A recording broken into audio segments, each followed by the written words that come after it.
Hola chicos, muy buenas tardes, sean bienvenidos a la sesión del día 13 de octubre del 2020. El día de hoy vamos a seguir platicando sobre nuestra segunda unidad, particularmente sobre este proceso que hemos venido comentando desde la última sesión, en la cual se plantean tres etapas básicas. Este que es el proceso de negociación en términos generales, o cuál es la metodología para poder llegar a generar una negociación y posteriormente desarrollarla y concluirla. En la sesión pasada platicamos que un proceso de negociación tradicional, un proceso de negociación normal o un proceso de negociación, vamos a llamarle americano, que es el más común, contempla tres etapas básicas: la planificación, el desarrollo y el cierre. Y de hecho en este punto prácticamente en todo el mundo funciona igual. Son muy pocos los que podrían llegar a modificar alguna de estas partes. Usualmente iniciamos con una etapa de planificación en la cual se llevan a cabo los primeros escrutinios de la otra parte, se identifican particularmente aspectos que necesita o requieren nuestra organización o mi persona, y también se plantean los objetivos o los aspectos que se quieren llegar a alcanzar. Obviamente aquí también se plantea cómo es que se va a llevar a cabo la negociación. En el desarrollo se habla un poquito más de la manera en la cual nos vamos a estar llevando con la otra persona ya in situ, y en el cierre es cuando se concluye o se formaliza este proceso. Vamos a ver parte por parte a qué se refiere. Desde la sesión pasada ya platicábamos sobre el proceso o la etapa de planificación y sus etapas, sus componentes o sus partes. Decíamos, lo primerito que hacemos cuando vamos a llevar a cabo una planificación tiene que ver con la identificación de necesidades e intereses. Obviamente necesidades e intereses propios, sí, para determinar cuáles son los aspectos que yo quiero que se den durante la negociación, pero también las necesidades e intereses de la otra parte. Sin embargo, partimos de los nuestros. Entonces, inicialmente, ¿qué es lo que yo necesito de esta negociación? Eso es lo primero que tengo que plantearme, yo como negociador o yo como empresa. Y una vez que yo ya tengo identificado cuáles son esas necesidades o esos intereses, debo de establecer cuáles van a ser los objetivos hacia los cuales quiero llegar. Esas metas que deseo conseguir durante el desarrollo de la negociación. De tal manera que no salga nada más a ver qué pasa. No, tengo que estar orientado hacia objetivos bien particulares, que si bien pueden llegar a ser flexibles o lo que sean, pero debo plantearlo de manera anticipada. Así como también tengo que plantear un presupuesto. Decíamos, un presupuesto relacionado con lo que se está negociando, pero también un presupuesto para el proceso de negociación. Si nos vamos a trasladar a algún lugar, si la negociación se va a dar en cierto contexto poco habitual y demás, todo eso tengo que considerarlo. Partiendo de estos primeros tres elementos, es sumamente importante identificar cuáles van a ser los límites, limitaciones o restricciones que se van a tener durante la negociación.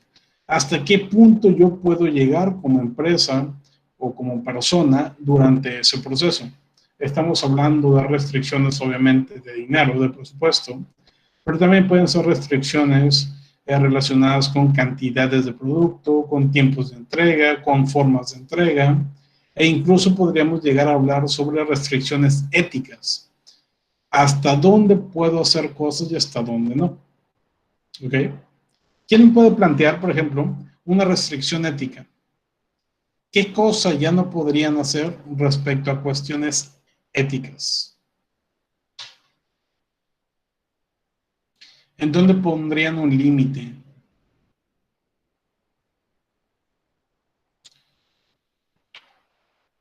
Tal vez en negarse ante algo. Ajá, pero ¿en qué en específico? ¿Cuál sería tu límite, Luis? Ah, chale.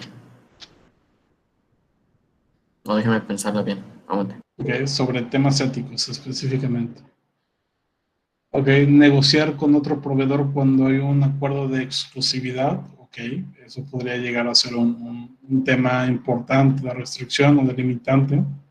Puede ser, muy bien. El hecho de que a lo mejor te ofrezcan un soborno, podría considerarse como un límite, una restricción hacia la cual no quieres llegar y que contempla temas éticos. Y de hecho, cuando hablamos de negociación empresarial en ciertos giros o en ciertas industrias, se da mucho precisamente este tema de sobornos. Sobre todo cuando se habla, por ejemplo, de apoyos gubernamentales, que muchas empresas buscan este tipo de apoyos. En ocasiones se hace de lo más descarado posible, en el cual directamente algún empleado gubernamental, ya sea municipal, estatal o federal, podría llegar a solicitar este tipo de acciones, o en otras ocasiones mediante apoyos o algo similar. Entonces, estas son cuestiones de restricciones éticas que no deberíamos llegar a sobrepasar. Otro ejemplo que nos comenta Martínez muy bien dentro del chat, negociar algo ilegal, como por ejemplo contratar un show de animales que incluye algunos en peligro de extinción. Muy bien, eso puede ser considerado como algo ilegal y por ende tal vez ahí pondrías tu restricción. No voy a negociar con absolutamente nada que involucre alguna actividad criminal o alguna actividad ilegal. Y es bastante aceptable. Habrá personas que dicen, no, yo no soy así. Mi restricción va a ser nada más el hecho de que no voy a gastar de mi propia bolsa. Entonces, si quieren hacer cosas ilegales, adelante, siempre y cuando no me piden dinero a mí. O algunas personas tendrán restricciones de forma bastante, ¿cómo llamarlo? Fuera de lugar o bastante negativas o bastante estúpidas. Como por ejemplo, hay personas que dicen, yo no voy a negociar con esa persona por ser mujer. O yo no voy a negociar con esa persona porque es homosexual. Cuestiones como esas. O porque es negro o porque diferentes motivos. Entonces, esas también pueden ser consideradas restricciones. Sí, pero obviamente llevan un contexto el cual no es sano, no es adecuado, no es correcto. Entonces, si bien debemos plantear restricciones, estas no deben llegar a convertirse en algún tipo de homofobia o algún tipo de misoginia o racismo, temas similares. Tienen que ser concentradas en aspectos positivos para nuestra organización. ¿Vale? Entonces, una vez que tenemos ya identificados necesidades, objetivos, presupuesto y las restricciones de mi empresa o de mi parte, lo que prosigue es tener bien clara cuáles son las diferentes alternativas que podrían llegar a utilizarse eventualmente durante la negociación. Es decir, saber cuál es mi mejor alternativa para eso que estamos negociando.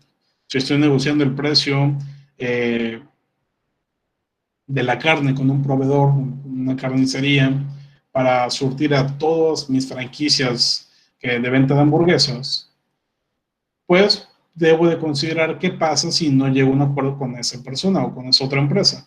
Debo de tener otra carnicería o otro proveedor que pueda brindarme el servicio con algunas características que yo requiero que sean mejores que esto que estoy comentando en este momento. Además de estos factores críticos de la planificación, contamos con algunos otros que, como les decía en la sesión pasada, en ciertas ocasiones no las vemos como algo tan relevante, pero también pueden llegar a ser detonantes de aspectos positivos para la negociación. Uno es la contraparte y el contexto, es decir, saber específicamente con quién estás negociando, tener suficiente información de él, pero también tener suficiente información de lo que se está negociando. Es decir, entender qué es lo que quiere la otra parte, por qué lo quiere, qué es lo que quieres tú, por qué lo quieres y cómo es que está funcionando la economía o el mercado en ese momento para poder llegar a acuerdos. Repito el caso que estábamos hablando hace un momento sobre la compra de carne.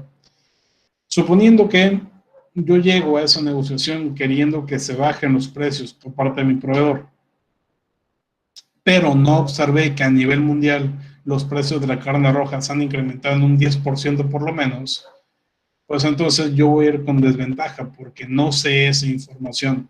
Entonces, si yo lo hubiera sabido previamente, si yo hubiera investigado eso, sabría que mi proveedor ni de chiste me va a bajar los precios. Entonces voy orientado con un objetivo que nunca va a poder lograrse, porque él de hecho lo que está haciendo es mantener los precios en lugar de subirlos, que es lo que están haciendo todos los demás. Si yo le llego con una iniciativa de que lo reduzca, se va a ofender definitivamente, porque ya está haciendo cosas positivas por mi empresa que no estoy apreciando, porque no conozco o no entendí o no investigué ese contexto en el cual se desarrolla nuestra negociación. Y obviamente la información de la contraparte, que ya hemos platicado un chorro de veces. Por último, la agenda y el ambiente, que tiene que ver con dónde es que se va a llevar a cabo la negociación, cuándo es que se va a llevar a cabo la negociación y por qué en esos lugares y esas horas. Estamos hablando entonces que con base en la información previa, en la contraparte y el contexto, podríamos tratar de aprovechar la formulación de una agenda específica. El preferir cierta fecha de calendario sobre otra o cierta hora del día sobre otra. En ocasiones, pues bueno, no importa tanto. En ocasiones habrá ciertas negociaciones de, ¿sabes qué? Pues en la mañana, tarde, noche, no importa. O habrá también circunstancias donde sí te conviene el agendarlas en cuestiones específicas. Y el ambiente lo mismo, el lugar en el cual se va a estar llevando a cabo la negociación. Queremos que sea un ambiente totalmente profesional, queremos que sea algo un poquito más tranquilo, un poquito más relajado, un poquito más informal. Trataremos de que la negociación se lleve a cabo mediante una sola negociación o dos o tres, en oficinas, en lugares neutrales. ¿Cómo es que vamos a llevar a cabo todo esto? Es lo que tenemos que plantear al inicio. Así es como se configura entonces nuestra planificación de la negociación. Si se fijan, son básicamente 7 etapas, 7 pasos, o sea, 7 partes que componen a la planificación. Todo esto tenemos que tenerlo bien claro para poder llevarlo a cabo. Una vez que ya tenemos súper bien planificada esta negociación, este primer paso, esta primera etapa, pasamos a la segunda. La segunda, que como recordarán, se denomina desarrollo. Durante la etapa de desarrollo lo que hacemos es, ahora sí, llevar a cabo la negociación, poner en práctica la negociación. Ya establecimos mis objetivos, ya sé qué es lo que quiero, ya sé cuáles son mis límites, ya sé cuáles son mis puntos de negociación, etc. Ahora vamos a llevarlo a la práctica. Ya definimos que va a ser en mi oficina, estoy esperando a cierta hora, en tal fecha. Entonces, el desarrollo empieza desde que la reunión para esa negociación da inicio. Entonces, desde el primer saludo que tú tienes con la contraparte o con las contrapartes, empieza el desarrollo de la negociación. Para este desarrollo contemplamos también diferentes elementos que deben de ser implementados de la manera más eficiente posible. Iniciamos con la comunicación. La comunicación contempla no solamente el empezar a platicar de la nada y ya, no. La comunicación contempla el saber definir ciertos tópicos o ciertos temas específicos que nosotros queremos detonar para más adelante. Podríamos hablar de cuestiones un poquito más informales, como gustos, o cuestiones incluso de pep talk, o de plática rápida, como el clima, o como cuestión de rompehielo, cualquier cosa que sea posible para iniciar la conversación. Podremos iniciar con algo así de simple. O también podríamos iniciar con un enfoque más orientado hacia la problemática que está surgiendo o el tema de la negociación que estamos por desarrollar. Depende de qué tan formal es la plática que se va a llevar a cabo. Depende también mucho del contexto, del ambiente en el cual lo estamos desarrollando. Si estamos hablando de que la negociación se va a llevar a cabo dentro de un restaurante, muy probablemente no vamos a llegar a hablar directamente sobre negocios, sino vamos a tratar de tocar ciertos temas rompehielo antes, un poquito de plática más informal y demás. Pero si estamos dentro de una oficina, probablemente nos encontremos con la necesidad de enfocarnos directamente en la temática de la reunión como tal. En todo caso, puede ser que nosotros iniciemos las conversaciones o puede ser que esperemos a que la otra parte comience. Depende de distintos factores. Depende, en primera instancia, de identificar cuál de las dos partes es la que tiene más poder. Y esto es un aspecto fundamental. El poder se puede medir por diferentes cuestiones. Se puede medir por quién es la empresa más grande, se puede medir por quién necesita más del otro, se puede medir también por quién es más arrogante, quién es más desesperado, quién tiene más o menos tiempo durante la negociación. Entonces, normalmente, una negociación va a iniciar cuando esa persona que tiene poder dice que inicia la negociación. Si tú dentro de esa plática, dentro de esa reunión eres la persona con más poder, entonces no importa las conversaciones o pláticas previas, tú dices cuándo empieza. Y si la otra persona ya quiere empezar, tú lo detienes y empiezas a hablar de otra cosa hasta que tú quieras iniciar, porque tú tienes ese poder. A diferencia de las personas que no cuentan con ese poder, de la contraparte. En este caso, tenemos la opción de, vamos a decir, proponer el inicio de esta negociación o simplemente realizar pláticas previas a lo que esperamos que tú inicies. ¿Vale? Entonces, durante esta primera parte del desarrollo es empezar con pláticas, empezar con diálogos, empezar con esta comunicación en la cual se plantean ciertas temáticas no tan profundas hasta que se vuelven profundas. Y repito, depende de cada situación en específico el cómo es que desarrollamos esto. Importante también mencionar, cuando nos enfocamos en esta parte de comunicación, si bien tenemos que hablar, también tenemos que escuchar. Es de ambas partes, en ambos sentidos. Y va a depender mucho también de cuál es tu estrategia, la manera en que vas a estar comunicándote. Si tu estrategia es orientada hacia una negociación distributiva, tú no vas a hablar tanto para no revelar mucha información. En cambio, si es con una estrategia orientada hacia aspectos integradores, tú vas a hablar mucho porque vas a soltar información porque la otra persona también lo va a hacer. Entonces, a partir de la estrategia táctica que nosotros planteamos, es que planteamos la manera o implementamos la manera de comunicarnos. Una vez que ya llevamos a cabo este proceso, ya está iniciando la conversación, ya estamos platicando y llegando a puntos centrales, es que vamos a iniciar con la implementación o el uso, la puesta en marcha de técnicas y tácticas de negociación, así como las que hemos comentado previamente.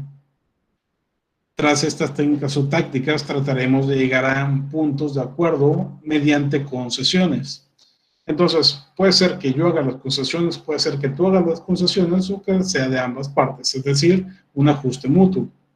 En todo caso, como les decía, se hacen estas concesiones para llegar a acuerdos. Y esta es una parte muy importante. La cuestión de los acuerdos se desarrolla en la etapa de desarrollo, no en la de cierre. En el desarrollo es donde se realizan los acuerdos. En el cierre, lo que hacemos es formalizar esos acuerdos. ¿Ok? Entonces, mientras en la planeación o planificación tenías, yo quisiera llegar a este acuerdo, este es mi objetivo. En el desarrollo lo que haces es, ok, llegamos a este acuerdo. Pero en el cierre lo formalizamos. ¿Vale? ¿Qué significa formalizar? Cuando hablamos de esta palabra nos referimos en muchas ocasiones al handshake, al apretón de manos, en el cual pues están prácticamente diciendo así se va a hacer como lo planteamos. Sin embargo, una negociación real no va a ser formalizada hasta que haya un documento firmado por ambas partes. Este documento puede ser de diferentes formas. Podría ser algo súper legal, como puede ser un contrato o algún tipo de convenio, o podría ser algo un poquito más básico. En este sentido, lo que yo les recomiendo, porque en la práctica así no sucede, es que durante todas las reuniones lleven a cabo una minuta de reunión. Durante todas las negociaciones, pláticas o reuniones que tengan con clientes o con proveedores, se lleve a cabo una minuta de reunión. ¿Quién me puede decir qué es una minuta de reunión? ¿Alguien sabe qué es una minuta?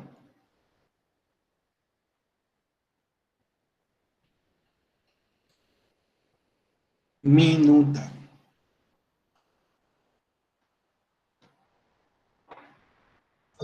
Profe, no sé si estoy bien, pero a mí me suena por las minutas de trabajo, pero no sé si sean las mismas, que es como que una hoja o un documento donde tienes escritos los temas que se van a tratar o de los que se van a hablar. Ok. Algo así como a los acuerdos o algo así. Ok. Vale. Yo tengo Ok, entendido Lalo. que es como el borrador de un contrato. Como el borrador de un contrato. Ok. Puede ser parecido. Vamos a ver. Primero, lo que comenta Lalo es más bien una agenda de reunión. Ahí es donde planteamos todos los temas que se van a ir tocando durante el desarrollo. Y lo que nos dice Martínez es más bien un documento que será de forma posterior, un borrador tal cual, un precontrato que se va a firmar. Pero cuando hablamos de una minuta nos referimos a un documento, sí, pero que se está elaborando durante la negociación. Entonces, en este se plantea todo lo que se está llevando a cabo durante esa reunión. Si tal persona insultó a otra persona, se debe poner en la minuta. Si se llegó a un acuerdo, se debe de anotar en la minuta. Si llegaron a una fecha para la siguiente reunión, se debe de anotar en la minuta. Todos aquellos puntos importantes que se están tocando durante la reunión van en la minuta. La agenda que comentaba Lalo, por ejemplo, podría incorporarse a esa minuta, hablando quizá de que la agenda contempla 5 puntos y el primero de ellos es la presentación. Podríamos tocar la presentación en la minuta como una de las partes. Entonces, pondríamos en la minuta. Se da inicio a la reunión a las 11:59 de la mañana, el día 27 de enero del 2021. En esta participan el licenciado Enrique García y el ingeniero Raúl Pérez, de parte de Ingenieros del Noreste S.A. ¿Okay? Posteriormente, da inicio con el licenciado Enrique García platicando sobre los diferentes montos que necesita la empresa para adquirir los servicios profesionales de Ingenieros del Noreste, los cuales ascienden a 250,000 pesos. Ingenieros del Noreste responde que no es posible, sin embargo, podrían bajar sus precios a 263,000. Y así vamos anotando todos esos puntos importantes de la reunión. En este caso, entonces, es sumamente importante que para todas nuestras reuniones, todas nuestras juntas o negociaciones, no vaya solamente una persona. Hemos platicado en distintas ocasiones de la importancia de que en la negociación el representante sepa información clave de la empresa. Pero también es sumamente importante que no solamente sea una persona, sino que sean varios. Ya platicamos, me parece que con ustedes hablaba sobre cómo hacíamos las reuniones hace un año, el año pasado, con gobierno del estado, donde íbamos Eric y yo, y cada quien tomaba una postura de policía bueno y malo cuando hablábamos de ese tema. Pero también esto involucra otros beneficios. Uno de ellos es que si a ti se te olvida alguna parte de la negociación, la otra o tu compañero podría ayudarte en ese aspecto.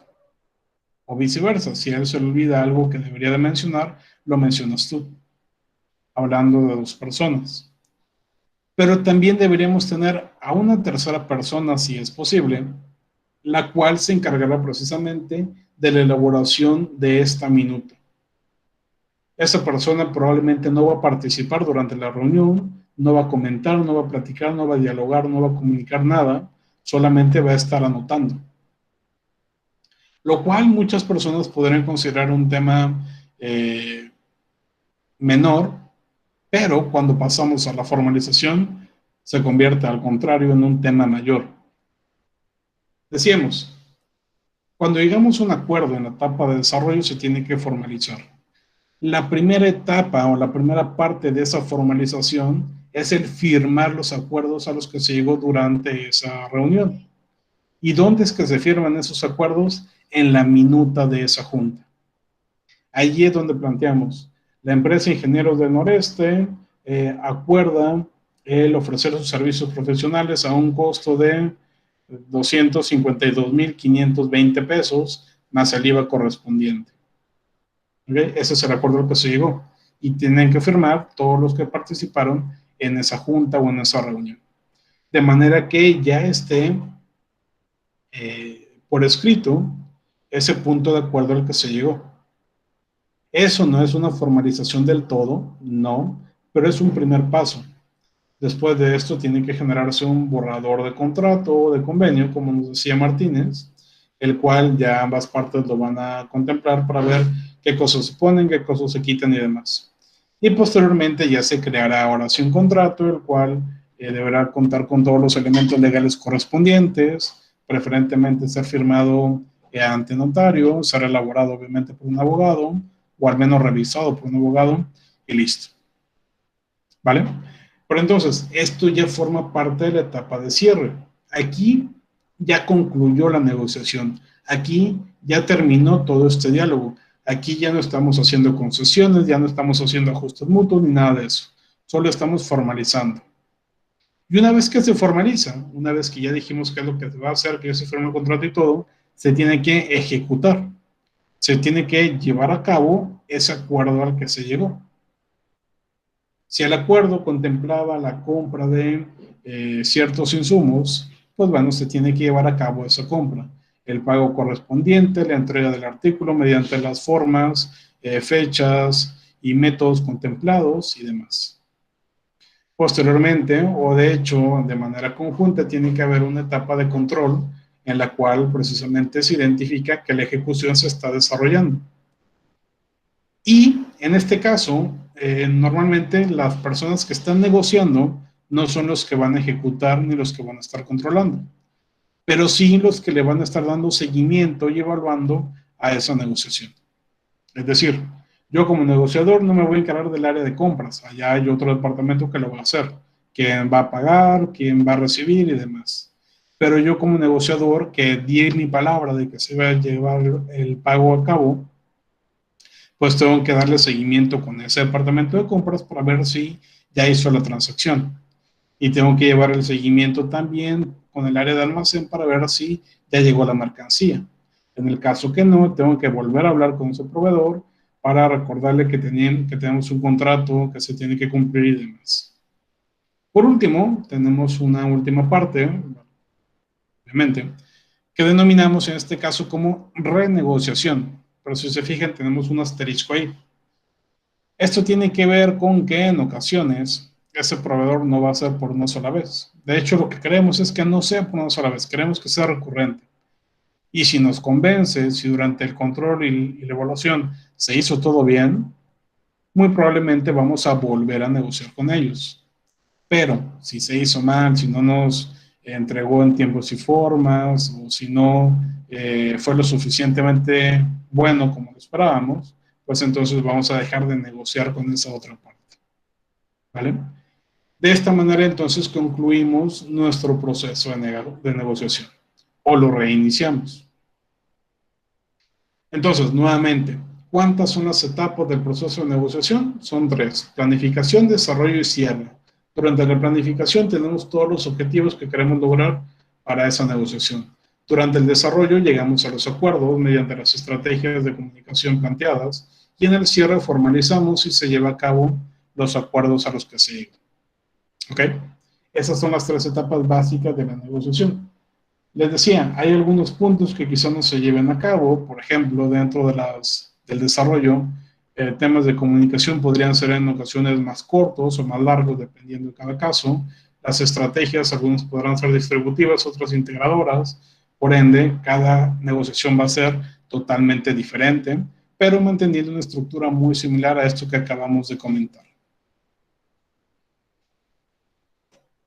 Una vez planteado esto, podemos pasar a la manera en la que en ciertas ocasiones se lleva a cabo el flujo de una negociación. En este caso tenemos este modelo de Greenhalgh de 2001 que habla particularmente del flujo de negociaciones en América, en Norteamérica en particular, tanto en algunas partes de México, en Estados Unidos principalmente, en estos 2 países.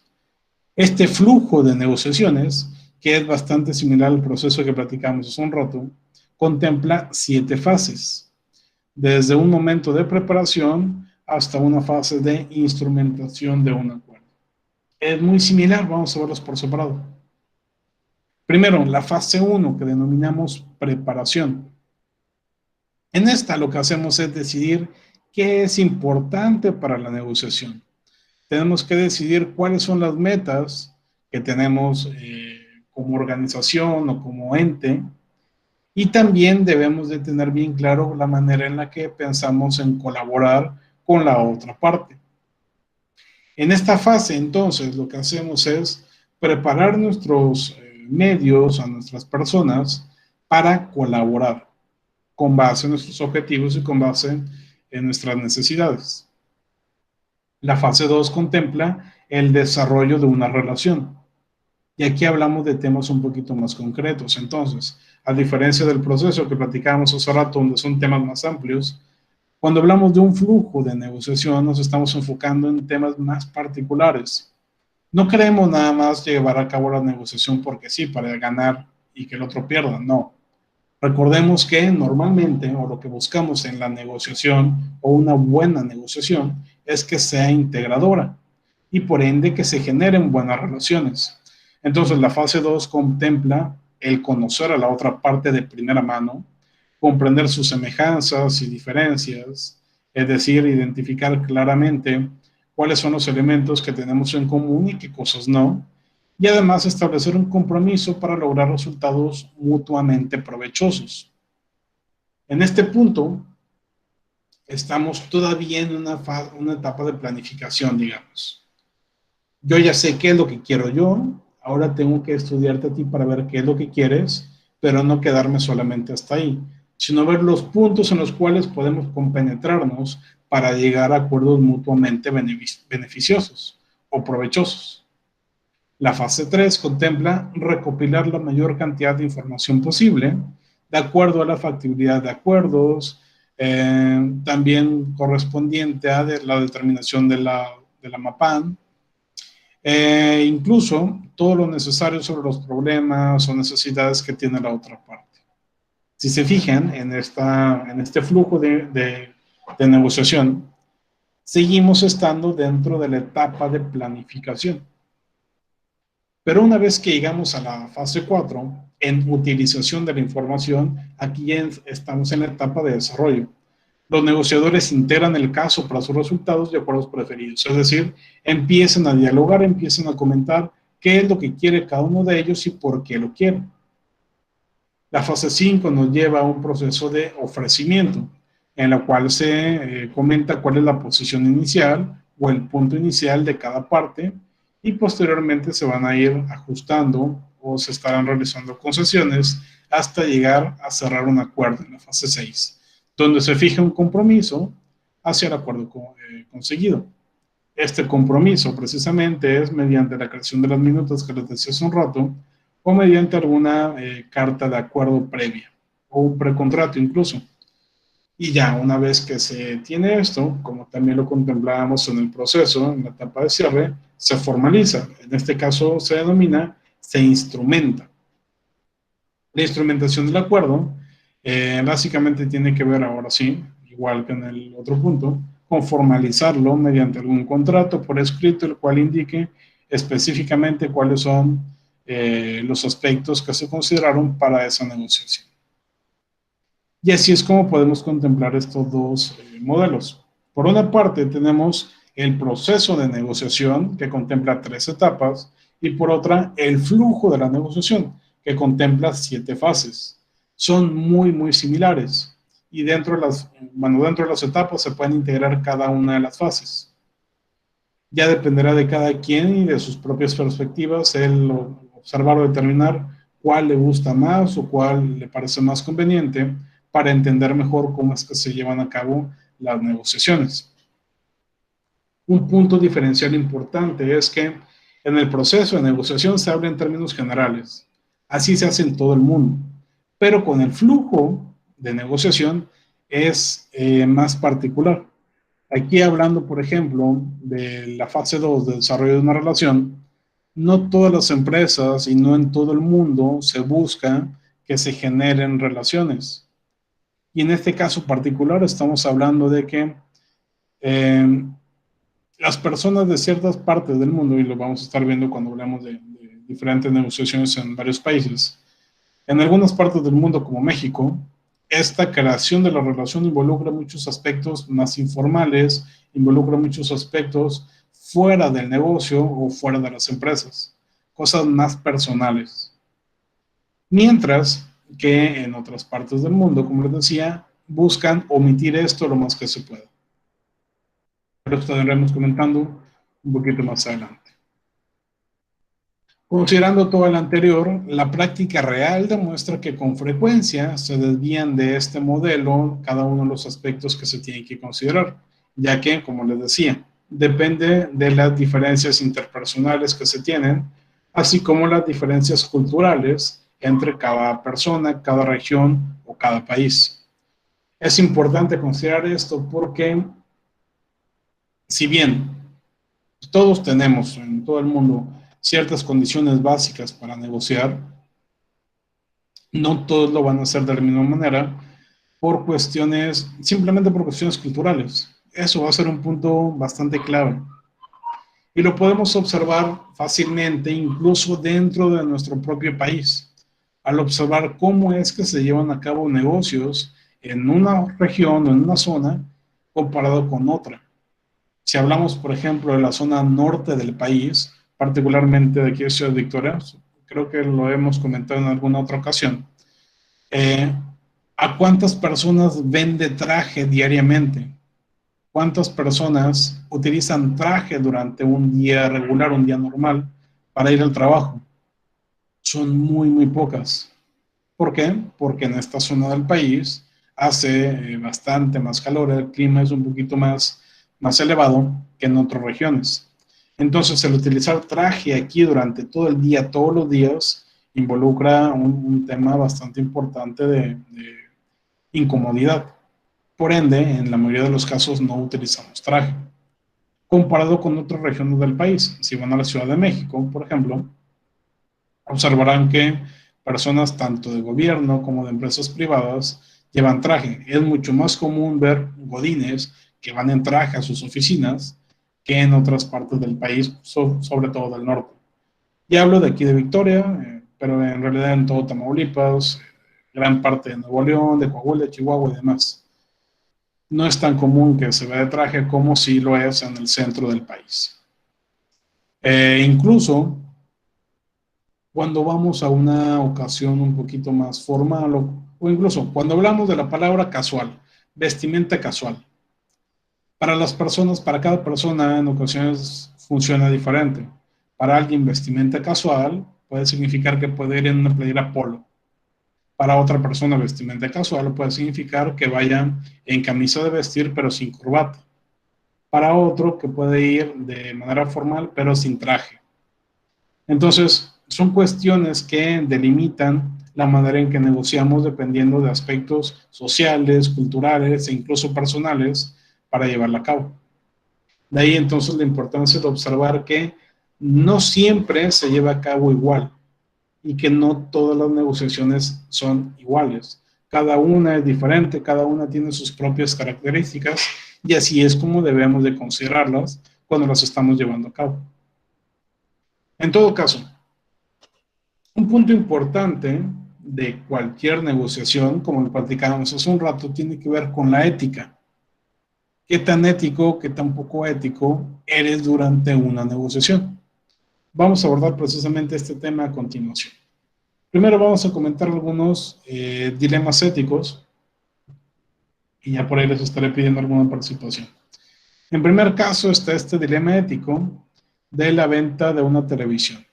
Ahí lo pueden leer mientras en sus pantallas.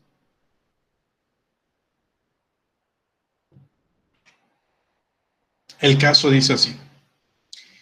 Usted desea vender su televisión con el fin de reunir dinero para un viaje. El equipo funciona muy bien y un amigo le dice que si estuviera buscando un equipo similar, el cual no es el caso, le daría hasta $500 por él. Pocos días después, el primer comprador viene a ver el equipo. Lo revisa y hace algunas preguntas sobre su funcionamiento. Usted le asegura que funciona muy bien.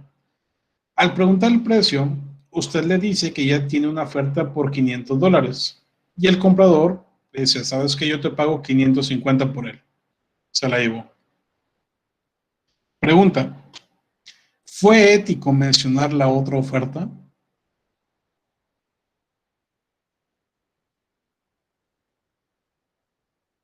Repito el caso en pocas palabras. Yo estoy vendiendo una tele, no sé en cuánto la voy a dar, pero un amigo me dice, esa está bien padre, si yo quisiera comprar una, por eso te pagaría $500. Pero pues yo no estoy buscando, entonces ni modo. Y cuando algún cliente de verdad viene a querer comprármela, le digo, alguien ya me ofreció $500, cosa que no fue verdad.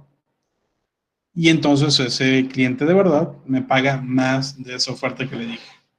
¿Es ético mencionar esa otra oferta? Yo considero que no, porque qué tal si la otra persona quiere dar más y tú ya pusiste como esa oferta más baja. Ok, entonces en tu caso no tiene que ver tanto con la ética, tiene que ver un poquito más con la inteligencia de la parte. No fue inteligente. Así es, pero Ok. ¿Los demás consideran que fue ético el caso? Yo creo que no fue ético porque, por ejemplo, si el vato lo quería, o sea, porque lo dijo como para engancharlo, pero fue una Ujú. mentira al final de cuentas. ¿Qué tanto fue una mentira? Porque sí existe una persona que le dijo que pagaría $500 por ella. ¿Fue una mentira en realidad? Ah, Charlie, aguante. Pues sí, no, profe, sí fue una mentira porque le está diciendo que una persona ya le hizo una oferta, pero la otra persona no le hizo una oferta, nada más le comentó, se lo hizo como comentario. Y estás engañando a la persona diciéndole que otra persona ya está interesada cuando en realidad no es así. Ujú. Recordemos que esa otra persona era un amigo, entonces yo le puedo decir a mi amigo o a mi amiga que se ve muy bien, que le queda muy bien esa playera o ese vestido, etcétera, pero es para que se sienta bien nada más. Entonces a lo mejor mi amigo me dijo que esa tele costaba $500 nada más para que yo me sintiera bien de que voy a ganar mucho dinero y en realidad es una tele bien chafa que solo cuesta 200. Entonces, ¿fue ético o no fue ético?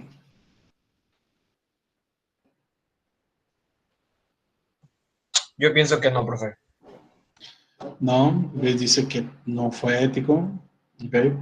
Dom dice que no fue inteligente, pero la ética al parecer no impactó en este caso para ella. ¿Alguien más?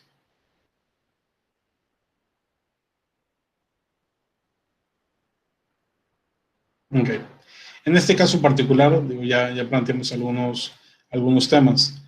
Estás comentando que tienes una oferta de alguien que realmente no te hizo la oferta, solo te hizo un comentario, cosas que son muy distintas. No fue un posible cliente, fue un amigo, cosas que son muy distintas. Entonces yo no le puedo decir a esta otra persona que un cliente me hizo una oferta. Estamos hablando quizá de una táctica de presión, como comenta por ahí, se comenta en chat, pero en todo caso es una táctica que está contemplando una mentira para poder llegar a vender el producto. ¿Okay? En este caso, el generar negociaciones a partir de mentiras o con base en mentiras nunca va a ser adecuado. Y desde la perspectiva ética, lo que tenemos que hacer es no hacer este tipo de declaraciones o no hacer este tipo de acciones.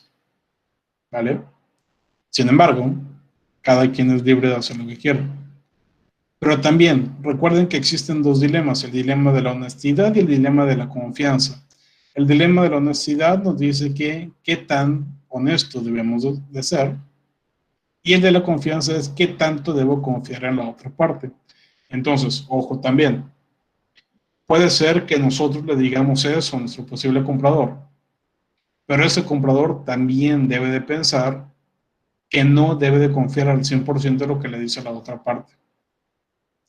Les voy a comentar un caso que me sucedió hace algunos años cuando compré mi primer carro, que fue algo bastante, una táctica bastante clara que no me di cuenta hasta después. Estaba viendo este carro, estaba bastante padre, se veía muy bien, ya lo había manejado y todo, tenía sus detallitos, pero todo bien. Me dieron un precio, por ahí lo estuvimos comentando, logré que se bajara por ahí cierta cantidad. Entonces yo seguía dudoso de si lo compro o no lo compro. Iba por ahí con algunos amigos que saben un poquito más de carros que yo, me decían que estaba bien, pero pues que quizá podía bajarle un poquito más el precio. Entonces yo lo estoy pensando, y de repente el vendedor se aleja tantito, saca su celular, y dice, bueno, sí, todavía tengo aquí el carro. No, todavía no lo vendo, se lo estoy mostrando aquí a un cliente, pero pues te puedes venir como quieran. ¿Por dónde vienes? ¿Por Grande? Ah, sí, de aquí llegas en 5 minutos. Y en ese momento, ¿qué creen que hice yo? Obviamente fui y le dije, cuelgue, lo pago, sí lo quiero. Y entonces compré el carro con el precio que tenía sin seguir regateando. Y ya. En ese momento yo dije, oh, de la que me salvé, casi vienen a ganarme el carro. Pero muy probablemente, digo, no estoy totalmente cierto, pero muy probablemente simplemente era un bluff, era un farol. No era realmente un cliente que le estuviera llamando que iba a llegar en 5 minutos. Era solamente una táctica que estaba aplicando para que yo comprara. ¿Esto es una cuestión poco ética? Sí. ¿Es una cuestión que funciona? Sí. Por ende, y para que no les pase a ustedes, es que comento este caso, comento esta situación. Tenemos ese dilema de honestidad, de a veces podríamos decir mentiras o no, pero también es importante que conozcamos el de la confianza. ¿Qué tanto confío en lo que me está diciendo la otra parte? Entonces, hay que tratar de analizar. Si nosotros lo podemos hacer, alguien más me lo puede hacer a mí. Entonces, hay que considerarlo. Hay situaciones que podrían parecer éticas, que no lo son, y otras que podrían no parecer éticas, que sí lo son. En este caso tenemos un segundo ejemplo. Usted es el vicepresidente de Recursos Humanos que negocia con los representantes de un sindicato nuevo, un nuevo contrato de trabajo. ¿Ok? Tú eres vicepresidente de Recursos Humanos y vas a negociar con el sindicato un nuevo contrato de trabajo para los obreros. El sindicato se niega a firmar un nuevo contrato a menos que la empresa acepte aumentar de 6 a 7 la cantidad de días festivos pagados al año. La administración calcula que gastará más o menos $220,000 por cada día festivo pagado y afirma que no puede satisfacer esa demanda. Sin embargo, usted, o tú como vicepresidente de Recursos Humanos, sabes que en realidad el dinero no es el problema. La empresa tan solo considera que la demanda del sindicato no está justificada. Entonces, tú eres el que toma las decisiones por parte de la empresa, o tú eres el representante de la empresa. El sindicato te está diciendo, firmamos el contrato si me agregas un día más pagado, pero que sea libre. Y la empresa dice, no, diles que no porque no tenemos dinero, pero tú sabes que sí tienen dinero. Lo que pasa es que la empresa nada más no quiere. Para convencer a los líderes del sindicato que retiren su demanda, se te ocurren 3 opciones. Opción A, decirle al sindicato que la empresa sencillamente no puede pagarlo sin dar mayor explicación, que es lo que tus jefes quieren, lo que la empresa quiere. Opción B, preparar estados financieros falsos que muestren que costará cerca de $300,000 cada día festivo pagado, lo cual simplemente no es aceptable y es demasiado. O la opción C, ofrecer a los líderes del sindicato un viaje de negocios a un centro recreativo de Florida si retiran su petición. ¿Alguna de estas 3 estrategias planteadas contempla un problema ético? ¿Cuáles y por qué? ¿Quién quiere participar? Yo A ver. creo que es la de preparar estados financieros falsos, ya que pues son falsos, no son verdad. Y sí, Ujú. Suena bastante correcto, sí. Muy bien. ¿Alguien más? Sí, profe, yo concuerdo con Luis porque aparte de que no es ético, puede haber afectaciones legales, ¿no? Ok. La opción C, profe, La C, ¿por qué la C? porque supone que un sindicato es para favorecer al grupo de trabajadores por igual. Ujú, Se supone que están luchando por todos ellos ujú, y técnicamente solo están ofreciendo un beneficio a los líderes, ujú. nada al sindicato. Entonces no es ético ni por la empresa ni por la otra parte. Ojo, yo empresa no estoy atacando a los trabajadores del sindicato. Al contrario, a sus líderes por tan buen trabajo les voy a regalar un viaje de negocios.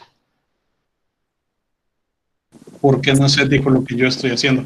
Ponle tú que los líderes, si lo aceptan, ellos obviamente no van a ser éticos, porque estarían siendo o recibiendo un beneficio que los demás no. Pero desde mi punto de vista de gerente de recursos humanos, ¿por qué no es ético?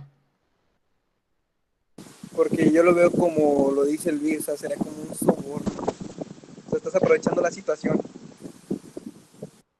Estoy aprovechando la situación para dar un soborno que me quita un problema de encima. Bien, entonces la A contempla problema ético o no. No, profe, porque pues está siendo realmente sincero con lo que ya, o sea, ya hiciste tú un cálculo y te estás dando cuenta que no puedes satisfacer esa demanda, entonces no les estás mintiendo, les estás diciendo la verdad. Regresando al caso, tenemos que, usted sabe que en realidad el dinero no es el problema. O sea, la empresa te dijo, no, no podemos pagarlo, pero tú sabes que sí lo pueden pagar. Ah, ok, sí, no había leído esa parte. Uh-huh. Tomando en cuenta esa parte, entonces le estaríamos simplemente mintiendo a los trabajadores. Entonces, las tres situaciones, las tres estrategias planteadas en el caso son o contemplan problemas éticos. Los tres podríamos considerarlos como temas que no deberíamos de hacer. Lo que deberíamos hacer es actuar con rectitud, con justicia, con ética, exponiendo puntualmente cuáles son los motivos reales por los que no se quiere acceder a esa petición. Obviamente, si lo hacemos así, pues el sindicato va a seguir enojado y no va a querer concluir con su demanda y demás. Pero ya tendremos una conciencia tranquila, digámoslo así. Entonces, cualquiera de estas tres opciones que se mencionan en el caso podrían ser válidas, podrían ser aplicadas y podrían ser aceptables o aceptadas por las partes. Pero eso no le quita que sea poco ético en los tres casos. Y como les decía, algunos podrían parecer más éticos que otros. Inmediatamente, con la lectura sencilla, cuando vemos estados financieros falsos, sabemos que eso no es ético. Sabemos que así como a Betty de Betty la Fea le pidieron que maquillara estados financieros y después resultó en un problema, lo mismo le va a pasar a este vicepresidente de Recursos Humanos. Entonces, sabemos inmediatamente que eso no está bien. Pero también sabemos que si le damos un viaje de negocios a esos líderes sindicales, es básicamente un soborno. Y los sobornos no están bien. Lo otro que nos queda es simplemente decir que no se puede pagar y ya.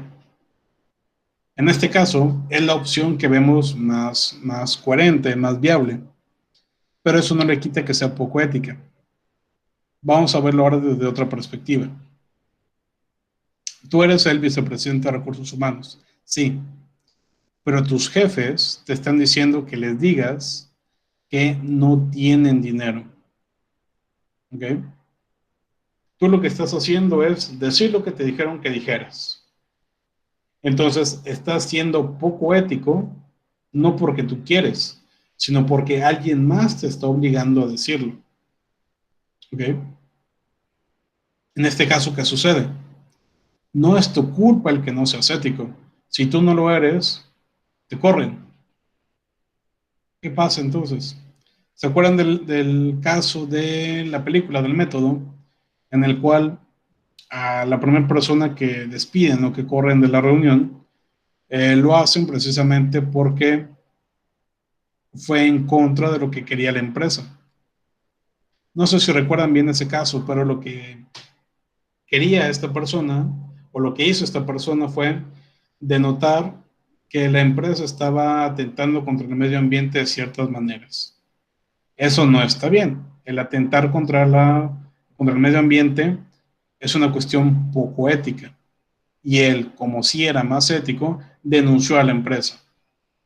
Entonces, el denunciar a las personas que te dan trabajo, el oponerte a sus decisiones, el estar en contra de tus jefes, ¿es una situación ética o no es ética?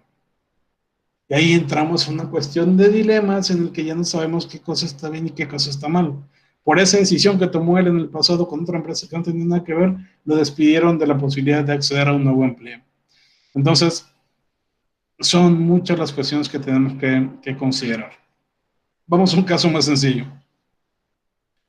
Usted está a punto de graduarse de un programa de una universidad prestigiada, la UPB. Se especializó en administración de sistemas de información y comenzará a trabajar con una compañía que desarrolla páginas web para otras empresas. Posee una computadora personal de 2 años de antigüedad. Decidió venderle y comprar un equipo nuevo después de ver los tipos de proyectos en los que trabaja su nuevo patrón. Pone un anuncio en los tableros de información de la universidad para ofrecer su computadora. Prefirió no comunicar a sus clientes que el disco duro a veces parece estar a punto de fallar y que en ocasiones la computadora se bloquea sin previo aviso. ¿Es ético hacer esto? ¿Harían ustedes esto como estudiantes?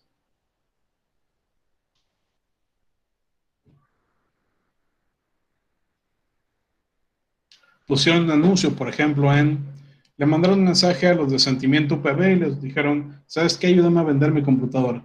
Te doy una comisión incluso. Pero en la descripción no pusieron que a veces falla el disco duro y que de repente se bloquea sin razón. ¿Es ético? ¿Lo harían? Ético no es. Hacerlo, pues tampoco. ¿Por qué no es ético, Guijarro? Pues porque prácticamente estoy vendiendo algo que posiblemente a mi cliente más adelante se le va a desbaratar y pues va a venir pagando más por arreglar una computadora, pudiéndose comprar una nueva. Ok, bien. ¿No dice el precio, profe? No dice el precio. No, pues en realidad no es ético, profe. Es como cuando en Ventas Victoria, vendes un producto, pero pues tú sabes que no funciona y pues toda la gente, si por la persona que te lo compró, si ya cuando se dé cuenta que no está bien, pues te va a quemar. Entonces eso significa que no es ético. Cualquier persona que compre algo que ya no funciona o que tú sabes que estás vendiendo algo que no funciona bien al 100%, pues es algo poco ético. Ok, muy bien. Coincido, gracias. Por acá en el chat también nos pone Delgado que no lo haría y así tendría, mejor lo vendería en piezas y así tendría la mente más tranquila. Ok, sí, probablemente. Pero ojo también, hay que checar bien el caso. Lo que el caso nos plantea es, puse un anuncio en el cual describí la computadora y omití cierta información. Eso no quiere decir que cuando alguien venga y me pregunte, oye, y no se bloquea de repente, yo le diga, no, funciona excelente. Estamos pensando que esa persona le va a mentir al cliente después, pero no lo sabemos. Entonces, ¿podría considerarse un caso poco ético? Podría. Pero estar 100% seguro que es poco ético, no necesariamente. Tal vez para que ustedes lo considerarían o para que todos lo consideremos como más ético, lo conveniente sería poner con detalle dentro de la descripción del producto, dentro del título del producto. Se vende computadora con detalle. o con detalles. Información por inbox o algo similar. Algo que seguramente han visto en muchas ocasiones. De esa manera ya bajaríamos el nivel de poca ética. Sin embargo, si no lo hacemos, no estamos del todo siendo poco éticos, porque simplemente estamos omitiendo, no estamos mintiendo en ese punto. Vamos a un último caso. Usted compra un par de zapatos. El recibo impreso menciona con claridad que no se aceptan devoluciones. Al llegar a tu casa, usas los zapatos un día y decides que no te ajustan bien, te quedan apretados. Al día siguiente vas a devolver los zapatos a la tienda y el dependiente te muestra el mensaje escrito en la nota de compra, pero usted no permite que eso lo convenza. Grita enojado por la deficiente calidad del servicio de la tienda, de modo que comienza a llamar la atención de los presentes. El empleado llama al gerente y después de cierta discusión, el gerente acepta devolverte tu dinero. ¿Es ético hacer esto que hizo la señora o la persona?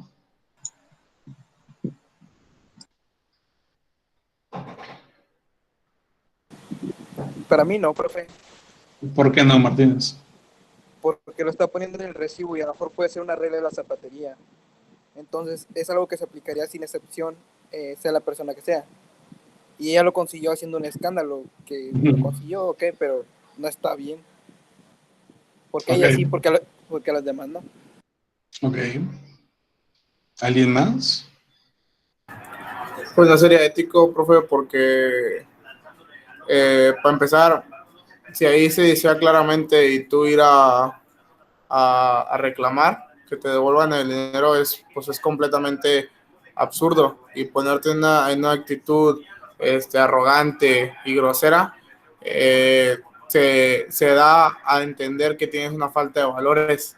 Ahí ya, en vez de ser ético, te van a decir que eres una persona que no razona y que no tiene comprensión lectora, por lo que quedarás peor y terminarás siendo publicada en Facebook como Lord Tenis, y te van a decir todos. Entonces, si tienes hijos, tus hijos se van a avergonzar de ti, por lo cual vas a tener una depresión, en la cual te va a llevar a un divorcio si tienes un marido, y probablemente tus hijos se vayan a vivir con tu mamá porque tampoco ellos no te aceptan, y terminarás suicidándote. Es bastante correcto, es justo lo que yo estaba pensando, me leíste la mente parte por parte. Oh, no. Gracias, Emiliano.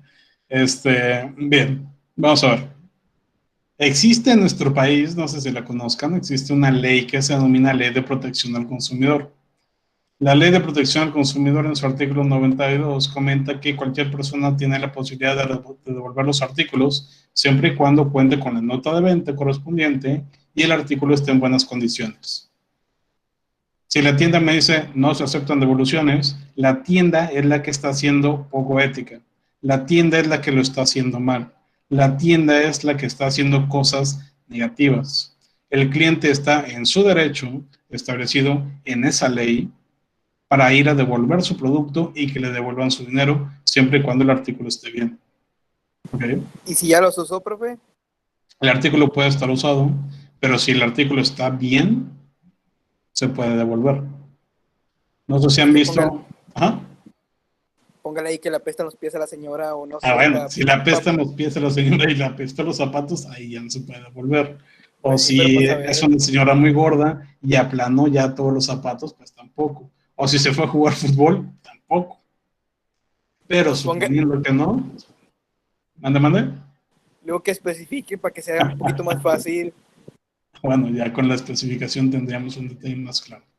Pero ojo, no estoy diciendo que están mal ustedes. Solamente les estoy planteando la posibilidad de que si el producto está bien, la señora no está haciendo absolutamente nada mal. Si la señora sabe que sus tenis o sus zapatos o lo que haya comprado están sucios, están apestosos, están aplanados o lo que sea, ahí ya sería una cuestión totalmente diferente.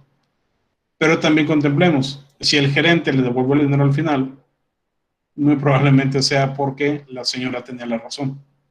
Si estás ante una situación en la cual el cliente que va a devolverte el producto te está entregando algo en malas condiciones, tú como gerente nunca puedes bajar la guardia para entregarle su dinero.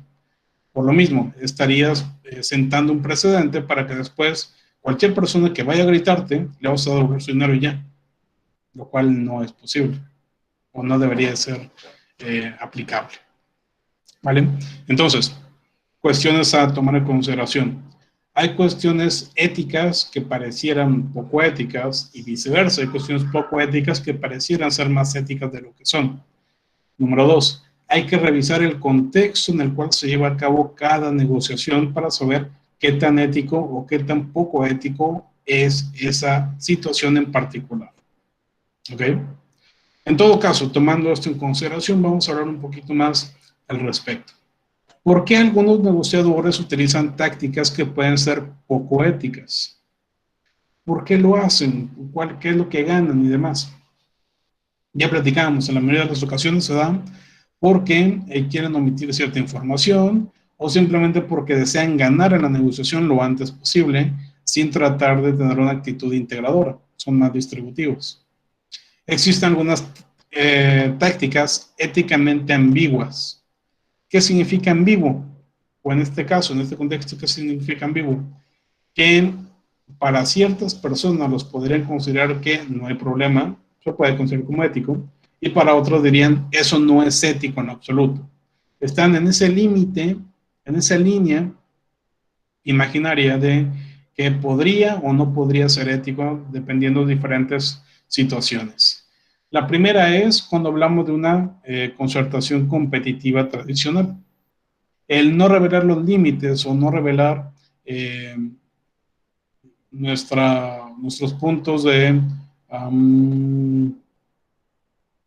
resistencia podría ser considerado como una táctica éticamente ambigua. El no mencionar cuál es el límite al cual podemos llegar.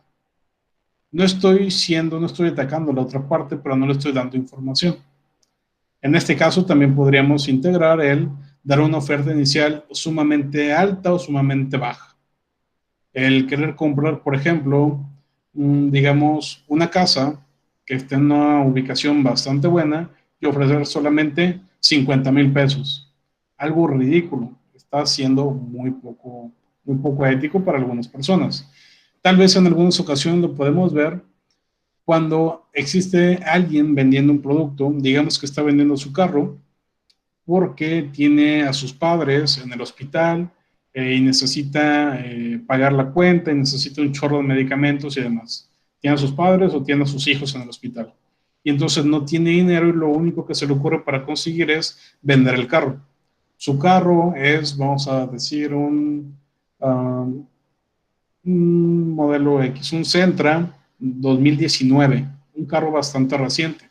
Tiene solamente un año usándolo, tiene muy poco kilometraje, está en excelentes condiciones. Un auto de esas características, normalmente lo podrías vender en 250,000 pesos. ¿Ok? Pero yo, como sé que esa persona está muy necesitada, le digo, ¿sabes qué? Te doy ahorita 70,000 pesos. Y la persona lo acepta. ¿Eso fue ético o no fue ético? La persona lo aceptó, la persona quiso el dinero y yo se lo entregué. Yo incluso le estoy ayudando, soy muy buena persona. O soy muy mala persona porque di una oferta demasiado baja. Está en ese punto éticamente ambiguo. No podemos necesariamente coincidir todos en que fue o no fue ético. ¿Ok? Segunda categoría o segunda táctica, la manipulación emocional. De esta ya hemos platicado hace algunos días cuando platicábamos sobre las diferentes tácticas de negociación distributiva. El fingir algún tipo de emoción con tal de lograr algún beneficio también puede considerarse como poco ético. El hacerme el enojado o el hacerme el muy feliz con cierta decisión podría considerarse como poco ético para muchas personas. Sí existen diferentes tácticas. Otra que decíamos hace rato, el farolear, el hacer ciertas promesas que no son reales, o el decir que tienes ciertas cuestiones que no tienes, como el hecho de que tengo un cliente que ya viene a comprarme el carro, si no me lo compras ahorita, se lo voy a vender a él. ¿Qué tan ético es? o también el robar cierta información de la contraparte para tener un contexto más amplio, ¿qué tan ético es? Hay ciertas partes del mundo donde ese espionaje o esa infiltración o ese robo de información no está penado. Donde, por ejemplo, tú podrías mandar a uno de tus trabajadores a que pida trabajo con la competencia, trabaje con ellos durante 6 meses y después de esos 6 meses regresa a la empresa original con toda la información de aquella organización. En la mayoría de los países eso es ilegal, pero hay ciertas circunstancias o ciertos contextos en los cuales no lo es. ¿Qué tan ético, qué tan poco ético es hacer ese tipo de tácticas? Está en ese nivel. Entonces, hay muchas ocasiones en las cuales tal vez pensamos que no lo somos y sí lo somos, o al revés, pensamos que sí lo somos cuando no lo somos. Entonces, ¿es correcto utilizar tácticas éticamente ambiguas? ¿Será correcto hacer uso de alguna de las categorías o características que mencionábamos hace un momento? La respuesta que debería de decirles es no, no es correcto. Pero siendo realistas, podría haber ocasiones en las cuales sí puede aplicarse y sí debería de aplicarse. Todo depende de saber medir las consecuencias, ¿ok? Una mentira se convierte en mentira solamente si descubren que es mentira. Lo mismo aplica acá. Una situación poco ética se considerará como poco ética únicamente cuando se descubre que no es ética. Si nunca se dan cuenta, pues entonces ya lo hiciste. En este caso, las consecuencias las podemos medir con base en 3 características. Número 1, si la táctica funcionó, si no se dieron cuenta, entonces qué bueno que lo usaste. Número 2, ¿cómo se siente el negociador consigo mismo después de aplicarla?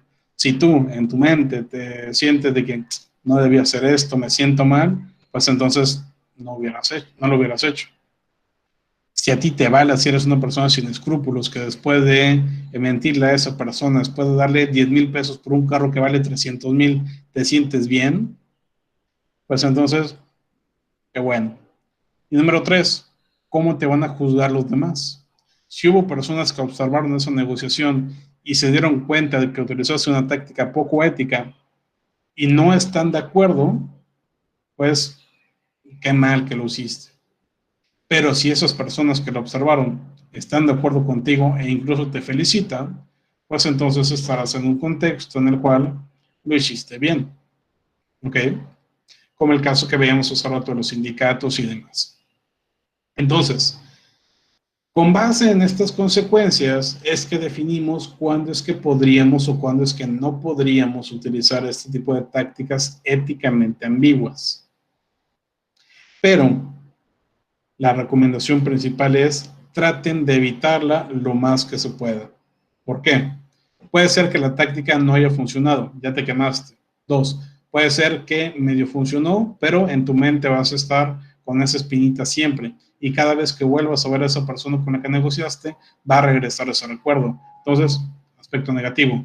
3, muy probablemente va a haber alguna persona o alguna empresa que se dio cuenta que hiciste algo malo y ya no va a querer negociar contigo, va a correr el rumor con todas las demás empresas y va a caer tu reputación. Entonces, ¿es correcto utilizar tácticas éticamente ambiguas? No es correcto. ¿Es posible? Sí es posible. ¿Ok? Algunas de las explicaciones que normalmente damos o dan las personas cuando utilizan este tipo de tácticas son las siguientes. La táctica era inevitable, tenía que hacerlo. La táctica era inofensiva, nadie salió lastimado. La táctica ayudará a evitar consecuencias negativas en el futuro. Producirá buenas consecuencias, tenía que sucederle, ellos iban a hacerlo, él comenzó. La táctica es justa, adecuada para la situación. Entonces, si se fijan un poquito más, cuando tú aplicas una táctica éticamente ambigua y te piden que expliques por qué lo hiciste, casi siempre vas a dar explicaciones de niño, de ya le tocaba, es que él comenzó, es que ellos lo iban a hacer primero, es que si no lo hacía me iba a pasar algo malo, cosas así. Entonces, lo único que tenemos que hacer es pensar qué tan bien o qué tan mal está que mi justificación sea lo mismo que haría un niño cuando le pregunto por qué le pegó a su compañerito. ¿Está bien que yo responda igual que ese niño? ¿O está mal? Y bueno, si piensas que está mal, es porque lo está. No deberías de haber aplicado esa táctica éticamente ambigua. Recordemos que hablamos de dilemas de confianza y honestidad. Sobre el dilema de confianza. Todos mienten, todos mentimos eventualmente. Si crees que la otra parte miente, tenemos que tratar de identificar con total claridad y certeza que lo está haciendo. Para eso podemos hacer algunas preguntas para sondear realmente su mentira o su falta de verdad. En el caso de la computadora que platicábamos hace un rato, simplemente preguntar al vendedor, ¿le funciona todo bien? ¿Tiene alguna falla? ¿Tiene algún detalle o algo similar? Después, formular preguntas en distintas formas. Yo te puedo preguntar, ¿tiene alguna falla la computadora? Y después hacerte otra pregunta, ¿cómo hace cuánto que tienes esta computadora? ¿Le has cambiado el disco duro? Y después me empiezo a ir por alguna brecha, como normalmente los discos duros no duran más de 2 años, ¿no te ha fallado? Y regresar a cuestiones similares sobre la misma temática, pero con diferentes preguntas. Poner a prueba la otra parte para ver si en realidad es cierto lo que nos está diciendo, mencionar la táctica, como nos comentaba uno de los equipos hace algunos días, semanas, en la cual si yo me estoy dando cuenta que estás utilizando cierta táctica, la menciono. No me estarás mintiendo diciendo que sí sirve cuando no sirve, ¿verdad? Tú no harías eso, o algo similar. Ignorar una táctica poco ética y analizar lo que ve y ofrecer ayudar a la otra parte a cambiar a conductas más honestas. Decir lo que está haciendo la otra parte y ayudarle para que ya no lo esté haciendo, para que se sienta cada vez más mal en realidad. En conclusión, lo que yo les puedo comentar o las bases con las cuales podemos determinar si usamos o no una táctica poco ética son 3 preguntas clave. Número 1, si utilizo esa táctica poco ética, ¿en realidad aumentará mi poder o me ayudará a alcanzar mi objetivo? Si la respuesta es sí, continúa. Pregunta 2, ¿cómo afectarán estas prácticas la calidad de mi relación con la otra parte en el futuro?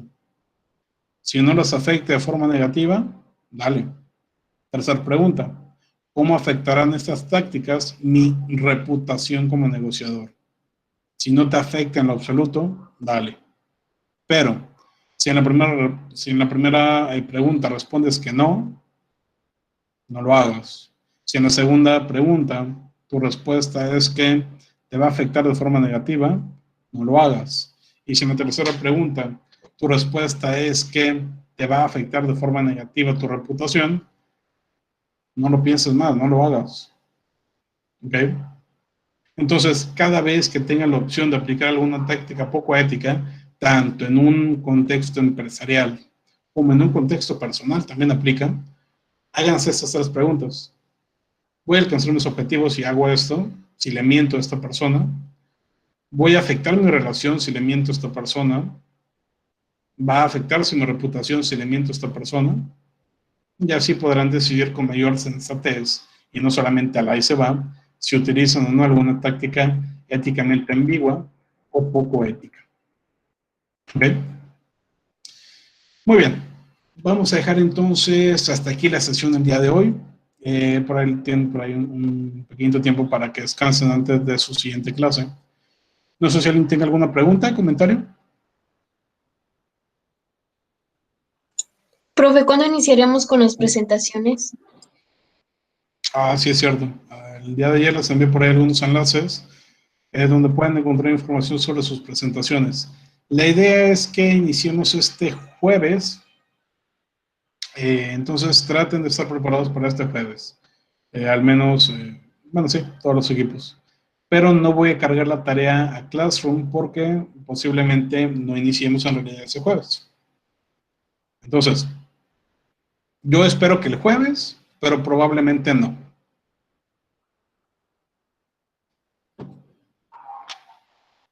No sé si quedó claro. Sí, profe, gracias. Por nada. Profe, ¿y el orden de los equipos es como los mandó? ¿Los di? No, el orden de los equipos va a ser ese mismo día, al azar. Ok. En este caso, comentarles también, no es necesario que participen todos los integrantes del equipo. Podrían participar solamente 1, 2, 3. Ya lo comentaremos en ese momento. Pero no es necesario que participen todos. ¿Alguien más tiene alguna pregunta? ¿Comentario? ¿Sugerencia?